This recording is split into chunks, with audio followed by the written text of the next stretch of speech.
Bienvenue dans Info en Air du vendredi 10 avril. Et on commence avec le Conseil des ministres présidé la veille par Sa Majesté le roi Mohammed VI.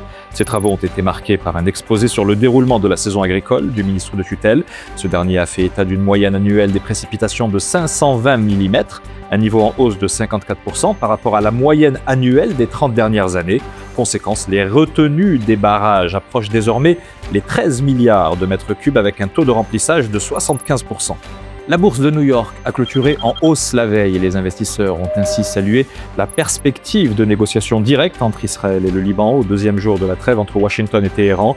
Dans le même temps, les cours du pétrole ont modéré leur hausse alors qu'ils avaient repassé le seuil symbolique des $100 en cours de séance. Le baril de West Texas Intermediate a finalement clôturé à $97,87, une journée également marquée par le passage d'un pétrolier non iranien dans le détroit d'Ormuz.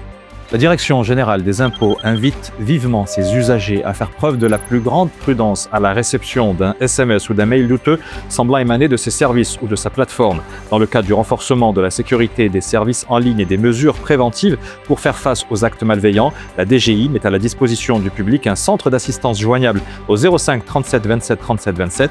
Les usagers peuvent également contacter les services régionaux d'assistance et de communication.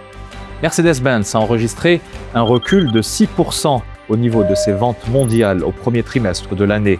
Avec près de 500 000 véhicules particuliers et utilitaires, le constructeur automobile allemand est confronté à une forte chute de ses performances en Chine, dans un contexte marqué par un environnement de marché difficile et des incertitudes macroéconomiques. En revanche, les ventes ont progressé sur les autres marchés, notamment en Europe et aux États-Unis, ce qui a permis de limiter l'ampleur du recul global. Le lancement au Canada d'un modèle météorologique hybride basé sur l'intelligence artificielle afin d'améliorer les prévisions. Ce nouveau dispositif combine la puissance de l'IA au point fort des méthodes de prévision traditionnelles, de quoi améliorer sensiblement la capacité d'intervention face aux phénomènes météorologiques violents. Grâce à ce nouvel outil, les météorologues disposeront d'un système informatique à la fois plus performant, plus efficace, plus fiable et plus précis.